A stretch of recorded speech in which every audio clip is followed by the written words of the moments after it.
우리는 시간 속에 서 있습니다. 올해도 얼마나 빨리 지나갔는지 벌써 11월 마지막 주일입니다. 이제 12월 한 달밖에 남지 않았습니다. 그런 시간 속에서 우리는 하나님께 어떤 은혜를 또 받아야 되겠는가?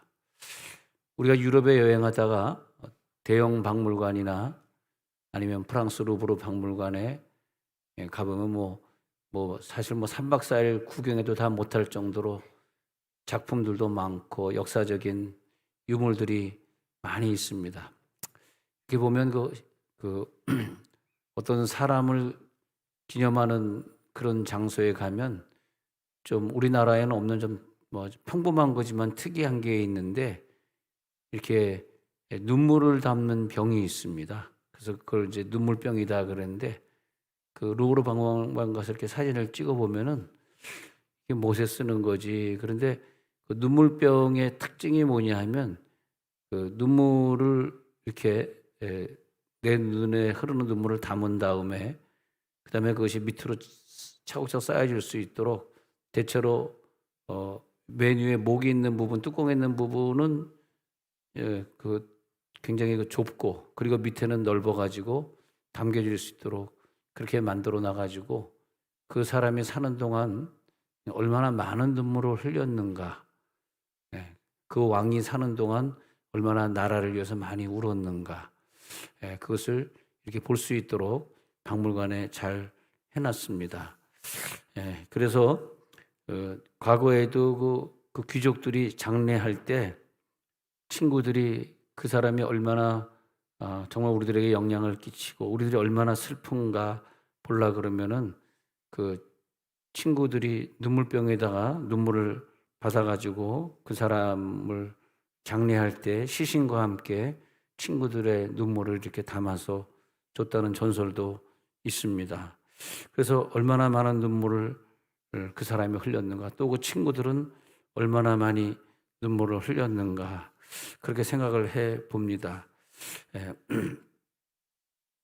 예수님의 눈물을 생각해 보면은 히브리서 5장 7절에서 한번 읽어볼까요? 히브리서 5장 7절 시작. 그는 육체에 계실 때 자기를 죽음에서 능히 구원하실 이에게 심한 통곡과 눈물로 간구와 소원을 올렸고 그의 경건한 심으로 말미암아 들으심을 얻었느니라. 예수님의 기도는 이 인류를 구원하기 위해서, 한 명이라도 더 구원하기 위해서 정말 마지막 순간에 우편에 앉아 운편에 십자가 못 박히는 강도까지 구원하는, 한 명이라도 더 천국에 데려가려고 하는 예수님의 그 열심을 볼 수 있는데, 그 열심으로 예수님은 심한 통곡 그리고 눈물, 간구소원, 우리를 구원할 수 있는 그 아버지께 통곡이고 눈물이고 간구와 소원을 올리면서 하나님 이 인류를 좀 더 구원해 주세요, 더 많은 사람을 천국으로 불러주세요 라고 기도했다는 거죠. 그래서 그 눈물 얘기가 나온 다음에 그 다음에 성경 구절을 보면 유심히 보시면 이런 게 나와요. 예수님이 눈물로 소원을 올렸다, 그 다음에 그의 그 눈물이 들으심을 얻었다, 이렇게 나와요. 이 눈물이 하나님께 응답을 받아내는 눈물이냐, 이런 부분들이 중요한 것 같아요.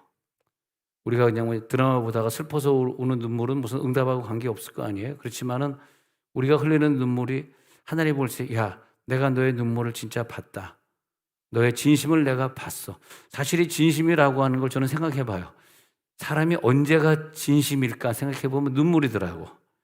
눈물 흘리는 것을 보면, 아, 저분이 진짜 주님을 사랑하는구나.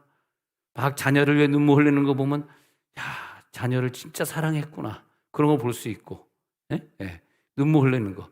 여러분들도 남편을 생각할 때마다 늘 울지 않습니까? 하나님, 내 남편 위에 늘 내가 눈물이 메마르지 않습니다.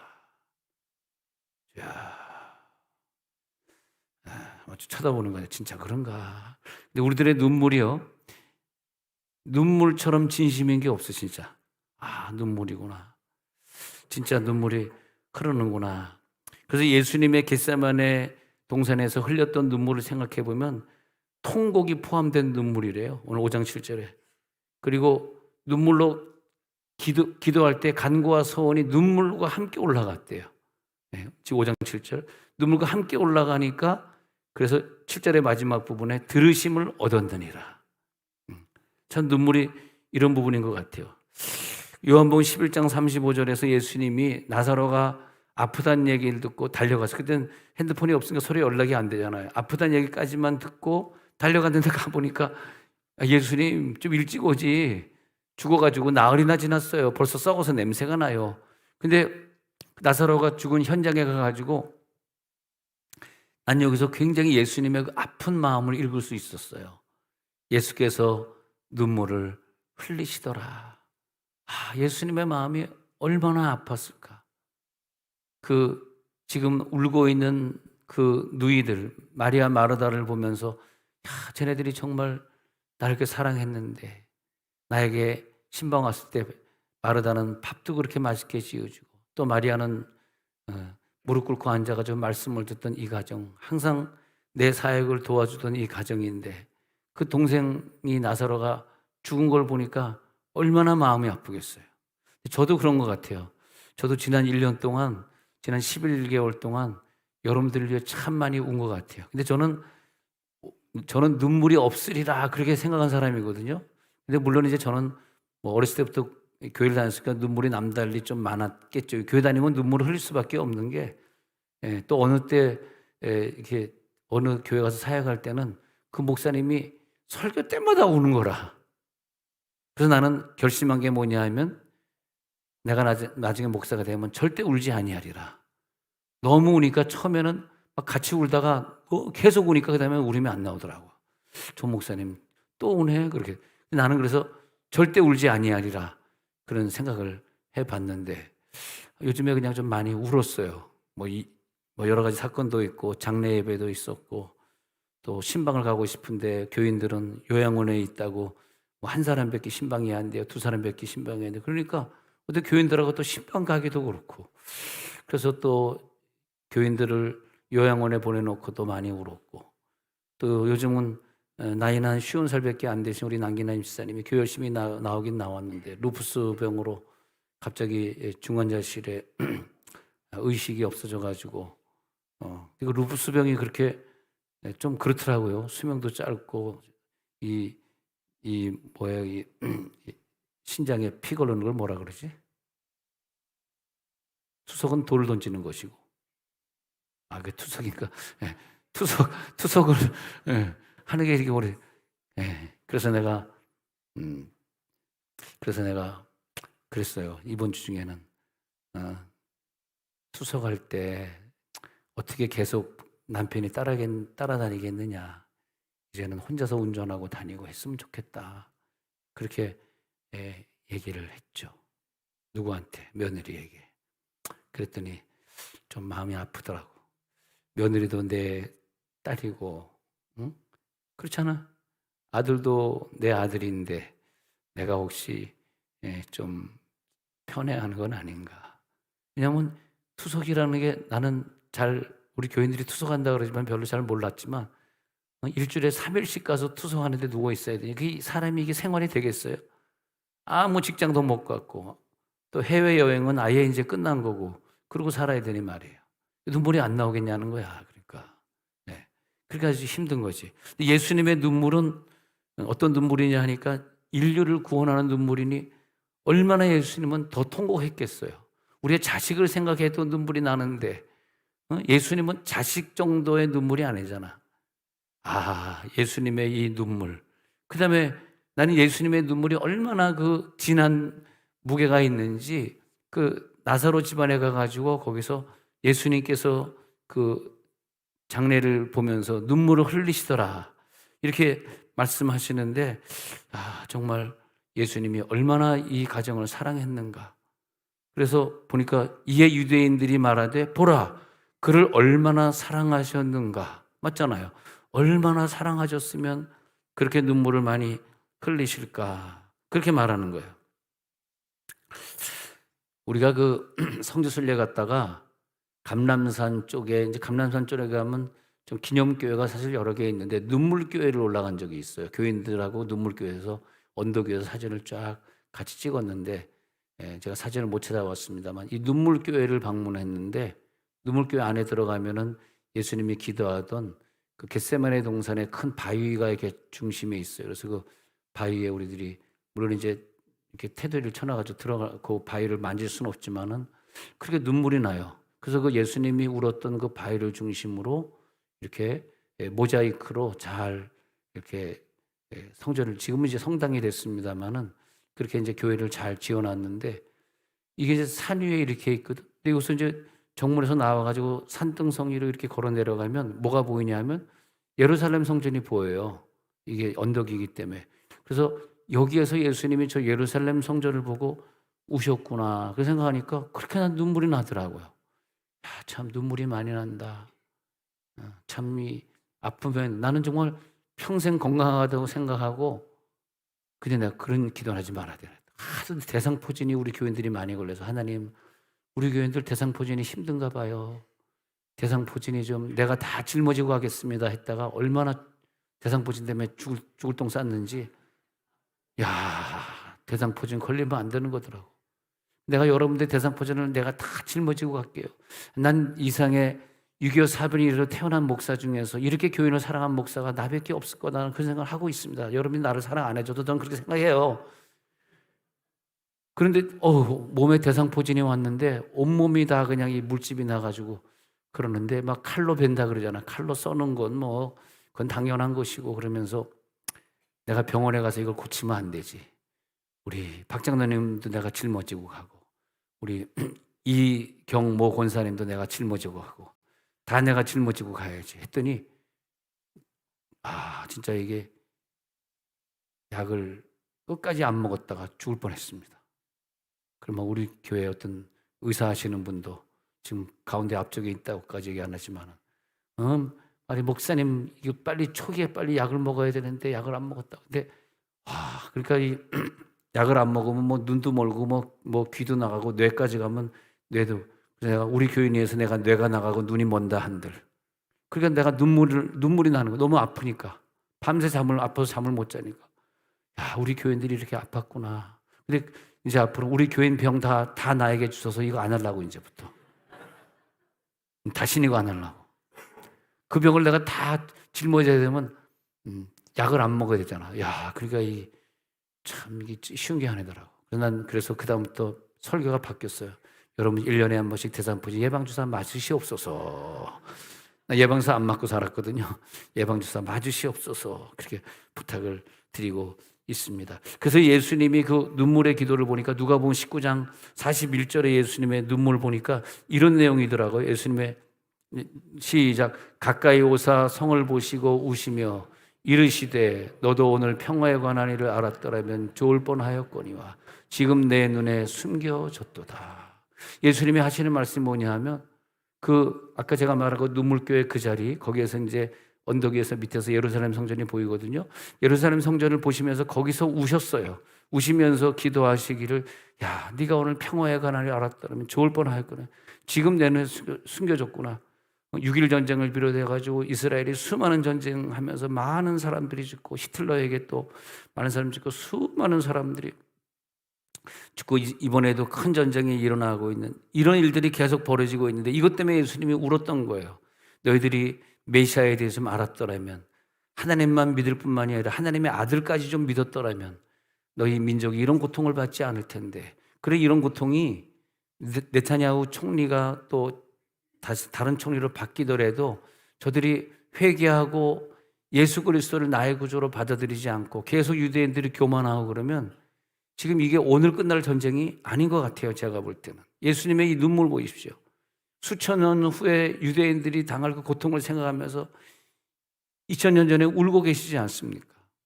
그래서 나는 그래 우리 자손들이 100년 후 200년 후에 태어나가지고 신앙생활 잘할 수 있도록 지금 울어야 되겠다. 예수님처럼 지금 우리가 울어야 되겠다. 그런 생각을 해봅니다. 근데 오늘 그 다윗의 기도를 보면요. 시편 56편 다윗의 기도를 보면 좀 특이한 점이 있어요. 왜냐하면 다윗의 기도를 보면 56편 8절에 가서 보니까 나의 유리함을 주께서 계시하셨사오매. 지금 이제 우리 11월 마지막 주간에 서서 지난날 11월 달을 우리들이 계수해 봅니다. 그리고 이제 나는 어떤 마음으로 마지막 달을 살아야 될 것인가. 그런데 다윗은 눈물을 흘리는 거예요. 오늘 우리는 어떻게 해야 되느냐? 눈물로 주님 앞에 기도하는 거예요. 회개의 눈물이든 내 자녀를 사랑하는 눈물이든. 근데 복음적 눈물이 있고 내 가정만을 위한 눈물, 내가 아프니까 흐리는 눈물, 슬프니까 흐르는 눈물이 있겠죠. 여러 가지 눈물이 있는데 다윗은요, 내 눈물병에, 이 내 눈물병이 이거라면은 내 눈물병에다 내 눈물을 담지 말고 당신의 눈물병에 담는다는 거야. 그러니까 하나님의 눈물병에다 내 눈물을 담으소. 좀 특이하죠. 나의 눈물을 주의 병에 담으소서. 이렇게 말하는 거예요. 그리고 내 눈물은 영원히 생명책에 기록하옵소서. 할렐루야. 그냥 우리가 슬퍼서 잠깐 울고 아파서 잠깐 울고 이런 눈물이 아니라 다윗은요, 영원히 주님 앞에 기억되는, 주님이 늘 다윗의 눈물을 가지고 다닐 정도로. 그러니까 내가 눈물 내 병에 담아서 내가 집에 이렇게 보관한다면 주님이 내 눈물을 어떻게 아시겠어요? 다윗이 내 눈물은 내 병 말고 주님의 병에 담으시고 주님이 나의 눈물을 영원토록 기억하옵소서. 할렐루야. 그런 의미예요. 내가 얼마나 복음을 위해 울었는지, 내가 얼마나 이 이스라엘 백성들 위해서 내가 왕이 돼가지고 얼마나 고통 속에 처절하게 울었는지, 내가 바나바의 사건을 일으킨 다음에 내가 너무너무 부끄러워서 하나님 앞에서 침상을 띄우면서 회개하며 울었는데, 다시는 내 아내에게 부끄러운 짓을 하지 말아야지 하면서, 그러면서 자기가 침상을 띄우면서 울었는데, 그 회개의 눈물이든 복음의 눈물이든 그것이 하나님을 향한 눈물이든, 하나님 그 눈물을 이제 주님이 갖고 계십시오. 하나님, 그리고 이 눈물을 생명록에 기록해 주세요. 영원한 눈물이 되시기를 바랍니다. 내 눈물은 영원한 눈물이 돼요. 그래서 9절에 가서 보니까 내가 아뢰는 날에 내 원수들이 물러가리니 이것으로 하나님이 내 편이심을 내가 아나이다. 이 9절 딱 읽는 순간 그 눈물은 상달된 9절이구나. 오늘 여러분, 눈물 없는 기도는 조금 진도를 좀 많이 나가서 헛수고의 기도다. 왜? 진심이 안 보이잖아. 너 진짜 남편을 위해서 흘리는 눈물이니? 너 진짜 네 자녀들이 잘 되기를 네 진짜 바라니? 근데 너는 자녀를 위해서 눈물 기도를 하지 않니? 너 진심이 아니구나. 그럴 수 있잖아요, 이게. 너 정말 엄마가 아플 때, 네 어머니가 아플 때 너 흐르는 눈물 너 진짜 많니? 근데 너는 엄마가 아프다 그러면서 너는 막 세상을 즐기고 살고 네가 못된 짓 다 하고 다니고 노력은 하나도 않고 너는 엄마를 위해서 눈물 기도를 한 번도 하지 않았잖아. 근데 네가 어머니가 낫기를 진짜 원하고 있어. 아니, 다윗의 이 눈물을 생각해 보니까 그런 느낌이 오는 거예요. 내가 진짜 눈물의 목사 맞나? 그러니까 과거에 방지일 목사님도, 한경직 목사님도 그렇게 눈물로 살았던 분들, 옥하는 목사님도 눈물의 설교, 하영조 목사님도 우리나라가 선교해야만 삽니다. 늘 선교하자고 흘렸던 눈물들. 그 위대하신 목사님들은 늘 눈물 흘리셨잖아요. 나라를 생각할 때마다, 한국교회를 생각할 때마다 말이에요. 주여, 오늘은 내 눈물을 당신의 눈물병에 담으소서. 당신의 눈물병에 담으소서.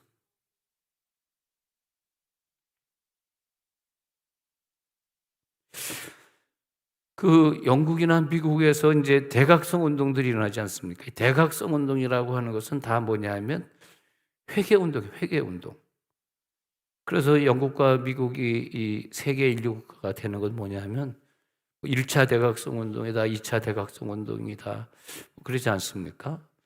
그런 운동들이, 또 뉴욕에서 일어났던 찰스 피니의 직장인들 12시 기도 운동, 12시에 점심때 교회 모여서 기도하죠. 뉴욕에 있는 사람들이 대부분 기독교인들이 다 12시에 모여서 기도했어요. 눈물로. 그랬더니 하나님이 또 나라를 바로 세워주시고, 그 우리는 뭐냐 하면은 우리도 월요일부터 금요일까지 그렇게 부흥회를 옛날엔 자주 했어요. 요즘은 어느 교회 가보니까 뭐 우리 교회는 5년 동안 10년 동안 부흥회를 안 했습니다. 뭐 그런 교회도 있고. 과거에 목포에서 배 타고 도초도에 갔는데 그때 그 고은 목사님이 당신이 다녔던 도초도 성광교회 부흥회를 가야 되는데 3년을 못 갔다고 나한테 대신 가라 그래서 내가 또 고은 목사님이 또 가라 그러니 또 안 갈 수가 없잖아. 그래서 갔는데 거기서도 그 장로님들이 목사님 우리는 3년 동안 부흥회를 못 했습니다. 아니 왜 부흥회를 안 했어요?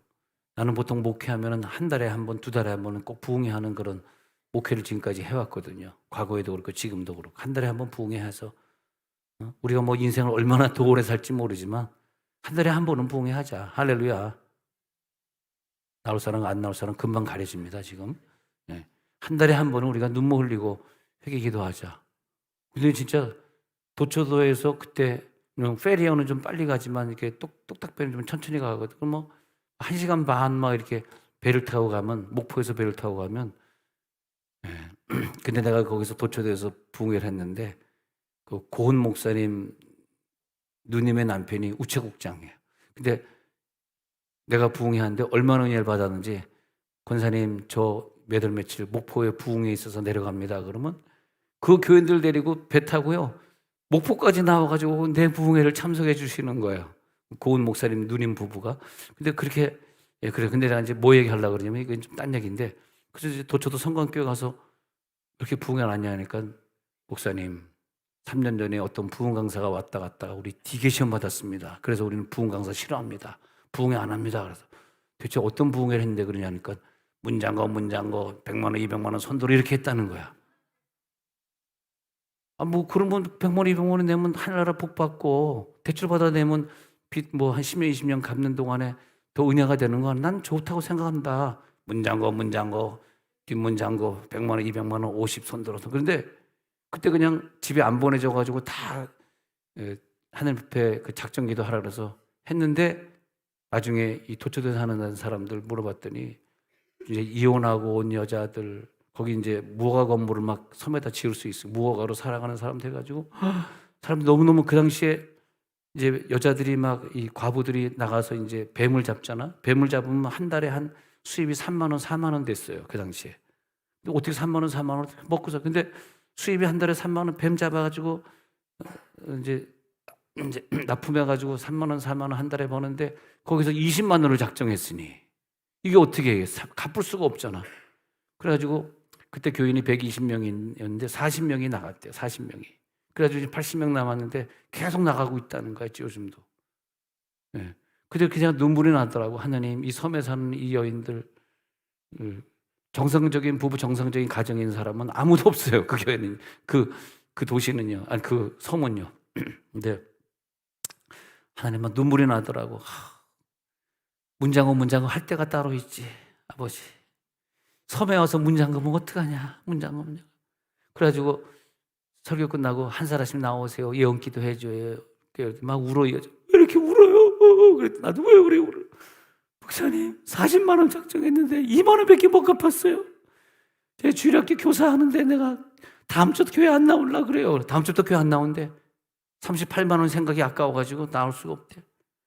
알았어요. 울랄라 스물 30만 원 탕감해 주리라. 근데 내가 다 탕감하고 왔어. 당신 얼마짜리요? 5만 원짜리예요. 야, 5만 원 그냥 한번 내버리고 5만 원이 없으면 뭐 울랄라 스물 5만 원 하나님이 대신 내주리라. 그래서 가세요. 내일 다음 주부터 교회 나와도 되겠네요. 교회 나오세요. 괜찮아요. 그다음에 보니까요. 나갔던 40명이 또 나와서 야, 잘 됐다 해가지고 또 예언기도 받는 거야. 자기 탕감 받으려고 다시 이 교회로 들어오려고. 또 얼마짜리냐? 어떤 사람 200만 원짜리도 있더라고. 200만 원, 울랄라 스물 얼마 갚았냐 하니까 5만 원밖에 못 갚았습니다. 195만 원 탕감하노라. 난 그래서 그다음부터 그 부흥회를 탕감 부흥회다 그랬습니다. 우리 김강애 장로님 아버님이 안산제일교회 장로님이세요. 그래서 지금 입을 벌리고 저를 쳐다보고 있는 거야. 이러고 유심히. 자, 그래서 그다음에 이제 뭐 계속 갔지 뭐. 계속 매년에 한 번씩 하는데 매년에 한 번 갔는데 문제는 뭐냐면 사례비를 하나도 안 주니까 그냥 내 돈 내고 갔다 오고. 근데 그날 오는 날 이렇게 부흥회를 끝나 이렇게 오는데 하이도에서 오신 이 장로님이 같이 배를 탔어. 그러더니 조금만 배웠는데 장로님이 목사님 제가 이번에 성광교회 부흥에 참석한 하이도 이장로라고 합니다. 아 그러세요? 근데 키가 조금 하시더라고. 목사님 이번에도 사례비 안 받았다고 얘기 들었어요. 아유 섬에 와서 무슨 사례를 받아요. 또 100만 원 200만 원 손들어 한 해 더 사례 받으면 얼마나 저를 욕하겠어요. 그냥 왔죠. 그러더니 목사님 제가 여기 20만 원 드릴게 하고 드리더라고. 그 다음에 내년도에 갔을 때 나는 또 그 장로님이 탈 줄 알았어. 또 20만 원 주나 해가지고 안 타더라고. 하이도 사람들이 쭉 거쳐가지고 하이도 거쳐서 이렇게 오거든요. 도초도 하이도 거쳐서 하이도를 먼저 안 할 때 거쳐서 와. 근데 하이도 사람들에게 그 이 무슨 장로님 늘 여기서 탔는데 오늘 안 타시네요. 그랬더니 천국 가셨어요. 그러더라고. 20만 원 날라갔지 뭐. 자, 눈물병이더라고요. 그래서 하나님 내 눈물병을 드리겠나이다. 근데 막달라 마리아는요 빈 무덤에 가가지고 너무너무 슬퍼가지고 무덤을 못 들어가는 거야. 무덤 못 들어 너무 슬퍼가지고 야 이렇게 주님을 사랑할 수 있을까? 나도 막달라 마리아처럼 사랑해야지. 요한복음 20장 11절에 가서 보니까 마리아가 얼마나 슬픈지 아마 무덤 속에 들어가면 막 기절하고 울었을 것 같아. 그래서 요한복음 20장 11절에서 마리아는 무덤 밖에 서서 울고 있더니 울면서 굽부려 무덤 안을 들여다보니 들어가지도 못하고 울면서 굽부려 무덤 안을 들어가. 나는 이 장면을 보면서도 이 막달라 마리아는 얼마나 주님을 사랑했으면. 다른 제자들은 무서워서 무덤 근처에도 오지도 않는데 이 여인은 가가지고 그래서 나는 이 여인의 눈물이 진짜 진심의 눈물이구나. 진짜 주님을 사랑했구나. 바리새인 시몬의 집에 들어갔을 때 그 여인이 말이에요. 그 여인이 자기 눈물로 예수님의 발을 씻겨드렸잖아요. 얼마나 대단합니까? 이 여인은 진짜 예수님을 사랑했구나. 누가복음 7장 13절에 나인성 과부가 아들이 죽었을 때 그 아들을 붙들고 나인성 과부가 울고 있어요. 그러니까 누가복음 7장 13절에서는 예수님이 7장 거기에서는 예수님이 뭐라 그랬냐면 7장 여기서 예수님이 야 울지 말라 하시고 그 아들을 살려주시고 7장 37절에 또 가서 보니까 죄를 지은 한 여자가 있어 예수께서 바리새인 시몬의 집에 있을 때에 여인의 머리털로 예수의 발을 씻겨드리고 향유 한 옥합을 부어드리고 이렇게 되어 있습니다. 야 정말 이 여인은 진짜 은혜에 감격했구나. 진짜 은혜. 그래서 목사님 내년도엔 내가 서리 집사가 되겠습니다. 진짜 눈물의 사람이에요. 목사님 내년도에 이번에 12시 반 되면 총회를 연다 그러는데 내년도엔 내가 그냥 맨날 임원 안 한다고 뺀질뺀질거리고 그래서 우리 성교에서 나를 박뺀질이라 그렇게 말을 하는데 이제 내가 내년도에는 회장이 되어가지고 한번 부흥을 일으켜 보겠습니다. 할렐루야. 아멘은 죽어도 안 하렵니다. 오늘 비즈니스가 안 되네. 이번 총회 때 하나님 나에게 총무를 맡겨주시면 이제는 내가 봉사하겠습니다. 이제는 내가 참여하겠습니다. 왜? 그게 눈물인 것 같아요. 충성의 눈물. 내가 1년 동안 눈물 흘리면서 교회를 부흥시켜야 되겠습니다. 저는 요즘은 뭐가 부럽냐 하니까 그런 게 부럽더라고요.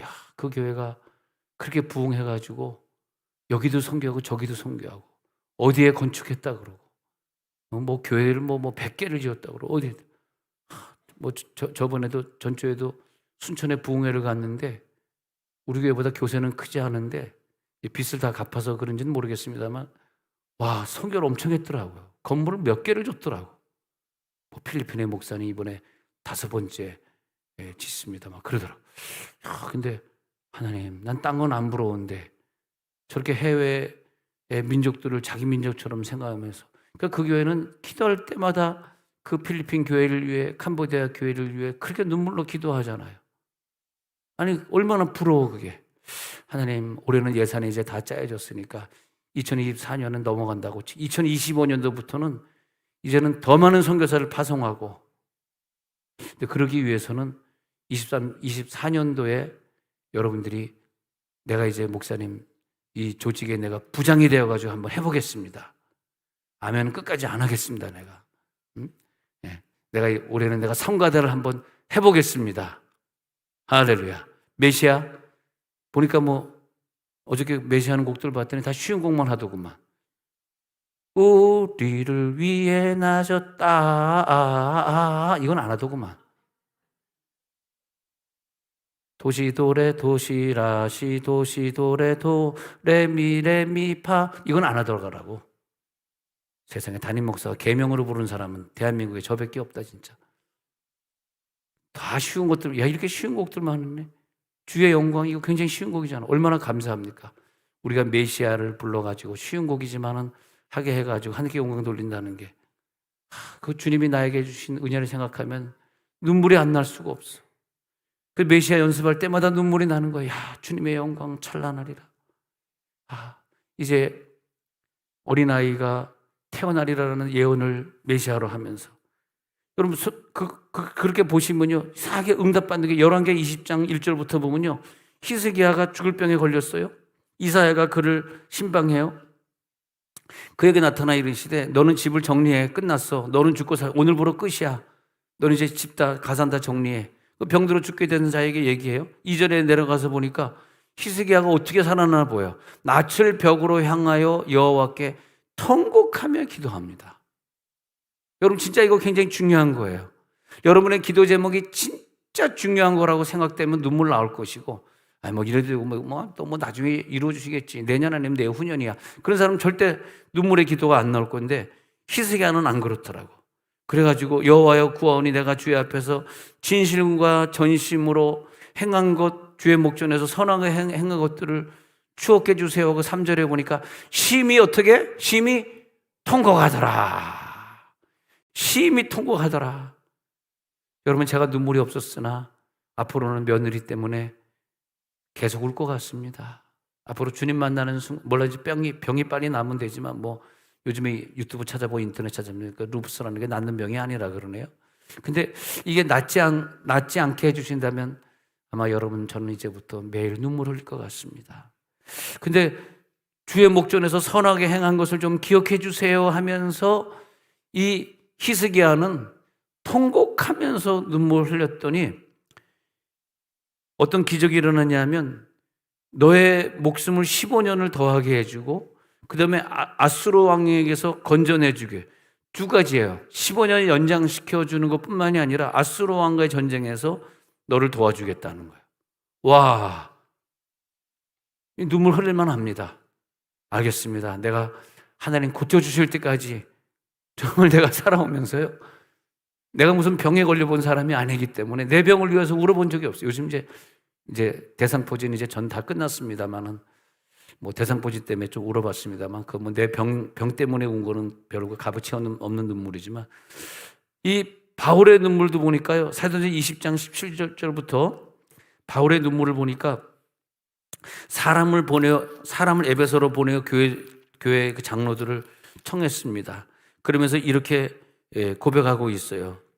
20장에 가져가지고 17절에 내려가서 보니까 장로들을 청했죠. 18절에 가가지고 바울이 말하는 내가 항상 여러분 가운데서 어떻게 행하였는지를 여러분 알잖아. 19절 나는 모든 겸손과 눈물이며 유대인의 간계로 말미암아 당한 시험을 참고 주를 섬긴 것과 20절에 유익한 것은 무엇이든지 공중 앞에서나 각 집에서나 꺼리낌 없이 여러분들에게 가르쳤다는 거예요.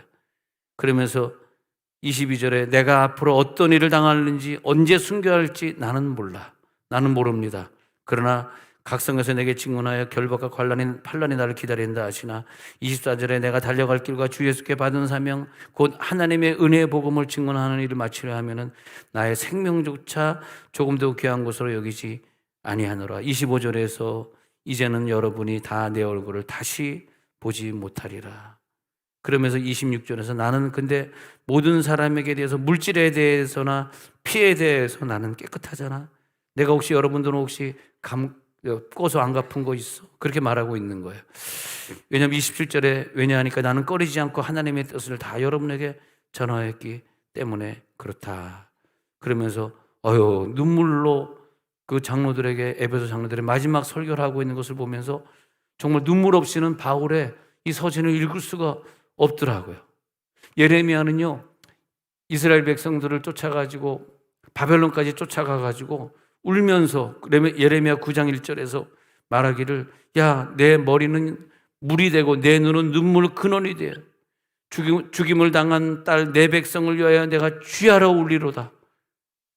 하나님이 예레미야 기도를 들어주는 거예요. 진짜 중요합니다. 여러분, 정말 응답을 경각에 두신 분들, 응답이요, 시간이 있어요. 5년, 10년 지나면 그 응답은 필요 없는 거예요. 응답은 지금 필요한 거예요. 내 자녀가 대학 들어가는 게 오늘, 내일, 2, 3년 후에 오늘 필요한 거지. 4년 있다, 5년 있다 대학 들어간 다음에 그 기도하면 무슨 소용이 있냐고. 지금 필요한 거지.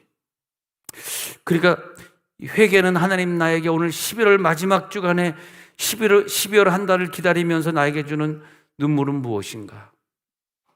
예레미야의 눈물 보니까 9장 1절에서 내 머리는 물이 되고, 난 이 시가 굉장히 은혜가 되려.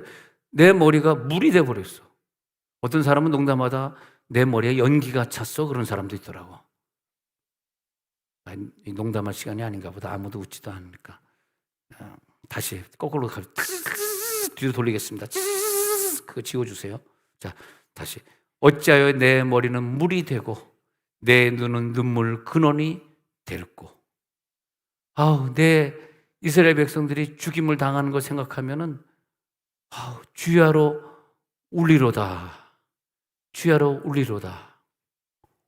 그런 마음이 들어요. 그런 마음이 들어. 주야로 울리로다.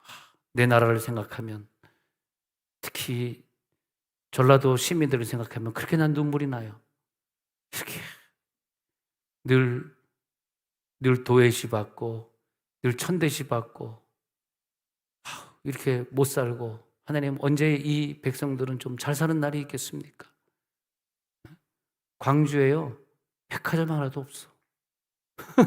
백화점 하나도 안 들어와. 부산에 가면 그 해변가에 그 센텀시티에 그 큰 롯데백화점 비롯해가지고, 현대백화점 비롯해가지고, 광주에 백화점 하나도 없는 얘기는 지금 처음 들으셨죠?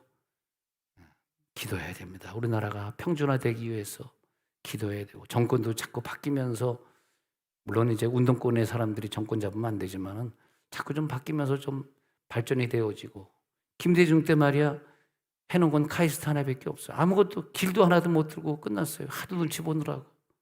그때 좀 백화점이라도 들어왔으면 좋았을 텐데. 그래서 나는 기도하기를, 하나님, 광주에 말고 세종에 백화점이 들어올지어다. 세종에 서울대학 분교가 들어올지어다. 할렐루야. 세종에 이 교회 앞이 지금 2차, 2차, 4차선이잖아요. 그걸 조금 1차선 더 늘려야 됩니다. 물론 이제 자전거 도로 좁아지고 아파트 좀 파고 들어가겠습니다만 해야 됩니다. 제가 해야 될 일이 많이 있어요, 사실. 지금 일단은 이 사거리에서 저 중앙타운 사거리까지 가는 데는 1차선 조금 넓히고 있지 않습니까? 근데 그게 거기만 되면 안 되고 전체적으로 다 넓혀야 돼. 지금 처음에 행복청장이 도시계획할 때 처음에 도시계획을 잘못해서 이렇게 됐습니다. 우리가 사는 동안은 우리 도시가 좀 발전, 광주에게다 세종으로 넘어왔는데 중요한 건 아닙니다. 그게 뭐 중요합니까? 백화점이 없으니까 광주, 전주, 김제, 목포 이런 분들이 얼마나 열심히다. 그러니까 복음화율이, 순천에도 가면 복음화율이 35%야. 근데 구미 가면 복음화율이 7%야. 왜 구미는 복음화율이, 그래서 구미가요, 제가 구미 계속 하지만 구미가 안 당겨요. 복음화율이 10%도 안 돼. 예수를 너무 믿질 않아. 왜? 경상도니까. 전라도는 자기네가 도외시 받았고, 아유, 이번에도 저러다가 또 대통령도 못 나오겠구나. 그런 생각을 하니까 막 슬픈 거야. 그러니까 얼마나 울면서 기도하는지 몰라. 눈물이구나. 왜 부산에는 이 눈물이 없니? 왜 이 눈물이 광주에만 있니? 시편 42편 3절에 보니까 내 눈물이 주야로 내 음식이 되었도다. 아유, 얼마나 오르는지. 그 눈물이 내 음식이 되었어. 시편 137편 1절에 보니까 바벨론의 여러 강변 거기에 앉아서 시온을 기억하며 울었도다. 나라를 생각하면서 내가 우리가 언제 저 예루살렘에 돌아갑니까? 우리가 언제 바벨론의 포로에서 해방됩니까? 생각하니까, 나라를 생각하니까 눈물이 안 날 수가 없어요. 나라를 생각하면 눈물이 안 날 수가 없어요. 김신조 1968년도 들어오기 전에는 우리가 삼각산에 일맥기도원을 우리 교회, 우리 가정이 지어놓고 그렇게 기도원에서 눈물로 기도하고 부흥회를 하면 월요일 아침부터 금요일 저녁까지 하루에 4번씩, 새벽에, 아침에, 낮집회, 저녁집회 하루에 4번씩 하면서 그렇게 눈물로 기도했던 시절이 있는데, 하나님, 우리는 언제 또 이 눈물이 회복되겠습니까? 하나님, 오늘도 이 함께 부둥켜 안고 대한민국의 통일을 위해서 흘렸던 눈물들, 하나님, 이제 이 눈물이 다시 흐르게 하여 주옵소서. 끝으로 말이야, 베드로가 예수님의 복음을 전하면서, 베드로는 전승에 보면요, 예배 드릴 때마다 그렇게 울었대, 베드로가. 그리고 그 베드로의 첫 번 설교가 사도행전에 나오잖아요. 그래서 설교하면서 베드로가 막 우니까 사람들이, 우리가 예수를 십자가 못 박은 죄인입니다 그러면서 다락방에 모였던 회중으로 시작해가지고 막 자기 막 몸을 쥐어뜯고 막 죄를 쓰고 가슴을 쥐어뜯으면서 통곡하면서 울면서, 우리가 어찌할꼬, 성경에 나오잖아요. 우리가 어찌할꼬, 그럼 우리가 어찌할꼬. 그래가지고 이 초대교회는 엄청 울었답니다. 우리가 눈물 흘리지 않으면 이 땅에 비가 오지 않아. 우리가 눈물 흘리면 이 마른 땅에 하나님이 단비를 주실 거야. 그리고 울었는데, 특히 베드로는 언제 울었냐, 이게 중요한데, 베드로가요 이렇게 새벽마다 새벽 기도를 하는데 새벽 4시에 일어나면 닭이 울더랍니다. 닭이 끄끄 하고 닭이 울더랍니다. 닭이 우는데, 그 닭이 울 때 베드로는 엄청난 눈물을 흘리면서, 예수님, 내가 예수님을 부인했습니다. 마태복음 27장 74절에 보니까, 그가 저주하며 맹세하여 이르되 나는 그 사람을 알지 못하노라 하니 곧 닭이 울더라. 그래서 베드로는 마태복음 27장 74절에서 맹세하며 예수님을 부인했대요. 나는 그걸 알지 못합니다 하니 곧 닭이 울더라. 그래서 베드로가 새벽에 일어나면 닭이 우는 거야. 그러면 그 닭이 울 때마다 베드로는 울면서 예배한 겁니다. 자, 기도하겠습니다.